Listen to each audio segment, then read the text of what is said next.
Listen, dude, he's got a tough fight right here against Nate Maness, man. Like, this is going to be an interesting scrap right here. You remember Tagir's last fight against a Tim Elliott, right? Where I don't want to say Tim Elliott was being dirty, but let's just say the man did what he needed to do to get the dub, right? You go back to MMA decisions and you will recall that the vast majority of people thought Tagir Ulanbekov won the fight, that he won round 2 and round 3. However, when you got a Tim Elliott who's flashy, who's grabbing gloves to bring you in and elbow you, who's hitting you with an illegal knee and clash of heads and the whole nine, right, man? That's how you beat Tagir Ulanbekov, man. You make it a dogfight. You make it dirty. No, I'm not, and not dirty in a bad way. You make it a real scrap, right? Is Nate Maness capable of that, AJ? Woo, and Nate Maness, man. There's a reason he's nicknamed Mayhem. This dude is scrappy, bro. He's a dog, and that's exactly what I was thinking when I was breaking down this fight, man. Because Ulanbekov, scary fighter, man. Gonna be around for quite a long time. How do you disrupt someone who's like that, man? Make him a little afraid of you. Every time you're throwing a punch, he's worried about it. Oh, shit, this is coming at me with his entire might and not backing off. I feel like that's a Nate Maness kind of fight right there. But, right, Tagir Ulanbekov is a man of great composure. So even if you scare him off, just like Tim Elliott, hit him with screaming at him, in his face, screaming at him, coming at him, hit him with the just, crazy, flashy, all that, right? Come around 2 and 3, gains his composure, starts getting a couple takedowns.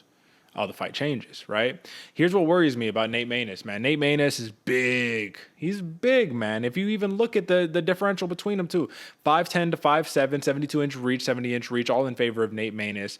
He doesn't strike a lot, man. I think he can get behind in volume here, but more importantly than that, you remember what happened in his last fight against Umar Nurmagomedov, I believe, right? Yep. A simple recap of it, he got taken down. He got held down for 3 rounds. Against the striker, right? Umar's the striker. Yeah. Tagir, man, there's no secret. He shot 10 takedowns in his last fight, right? He only got 2 or 3 of them. Those takedowns are going to keep coming. Can you get up? And I think that kind of puts a stranglehold on this entire conversation because I think that's what it depends on. Ulanbekov will win this fight, in my opinion, if he can get to the takedowns early and often. You make it a striking contest with Nate Maness, you're liable to get hurt. You're liable to get caught, and you're liable to get finished against a dangerous Nate Maness, who I think is very game for this opportunity. Do you think, because I'm looking at the live odds right now, opened up minus 190, plus 160 in favor of Ulanbekov, have swelled just slightly, minus 210, plus 175 comeback for Maness. Do you agree with the money line? I agree with it. Especially with the wrestling prowess, the kind of style that's really, really taken over MMA for the meantime, man. I think it's going to be it makes sense why the odds makers are going this way. Although, if Nate Maness can finally stop those takedowns of all these crazy Russian Sambo fighters, man, and force a dog fight, force a fist fight instead of an actual MMA match, then we're talking something different. Then that's in strictly an MMA match. Ulanbekov, I see the favorite all day long. Now we take that out of the thing and we're in a scrap, we're in a dogfight. Nate Maness. Now, the only difference is, can he actually bring that to fruition? I don't really know. So that's why I'm rocking with the odds makers in this one. I see Ulanbekov as the favorite going into this fight. But don't be surprised, folks. Don't be surprised if we see a Nate Maness KO right here. Do something flashy, get caught. You're going to sleep. Maness got power. What do you think? No, I agree with you there. I definitely agree with you. And I think Nate Maness in a dirty dog fight, man, I think he can put up a very Tim Elliott-esque performance here. But this is the real benchmark here, right? What's more impressive? Nate Maness finishing a Tony Gravely or Tagir Ulanbekov squeaking out a split decision against Alan Nascimento?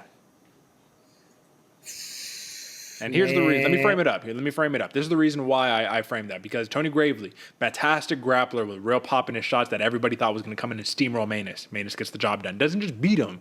You finish him. Ulanbekov fights an Alan Nascimento, who a lot of people also discounted right there, but Nascimento has fantastic striking and even better jiu-jitsu, right? You fight this guy, this dude has everything to offer you. No matter where the fight takes place, you still get the win. I mean, what speaks more volume to you? I instantly right off the bat, man, I think that Gravely knockout, because of how good of a wrestler Gravely is. But then you go and think about Ulanbekov, man, and how meticulous you need to be. Because like you said, Derek, Alan Nascimento, very underrated, but a very, very dangerous and technical fighter right there. I kind of got to go with that one, man. I feel like if it wasn't for that fight, Nascimento,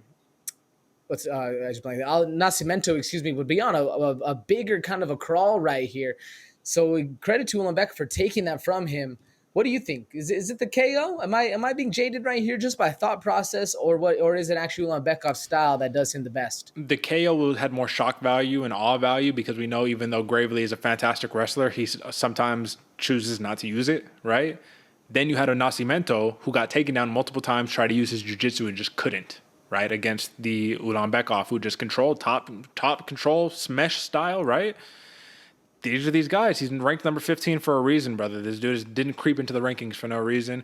I like Tagir Ulanbekov here, man. I think the takedown is going to be there, and I think he's going to control the vast majority of this fight on the ground. But if it is on the feet, look for that 1-2 down the pipe. That's going to be the bread and butter of Ulanbekov. Nate Maness, make it ugly, make it dirty, make it nasty. Those are going to be your best chances of victory.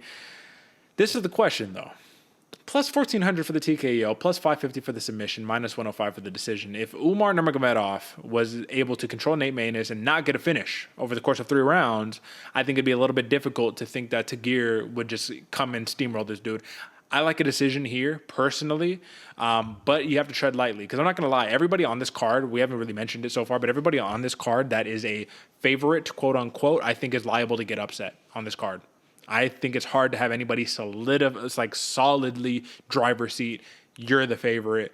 Come on. This isn't one of those fights right here. Nate Maness can win this fight. I just think Ulanbekov take the game plan of Umar Nurmagomedov and just, listen, cruise your way to a win. I like Tagir. Give me the decision. I don't like the odds, so I would much rather take the minus 190 money line over the minus 105 decision prop, but I like Tagir Ulanbekov, and I'm taking the over of 2.5 rounds, of course. How you see it, brother?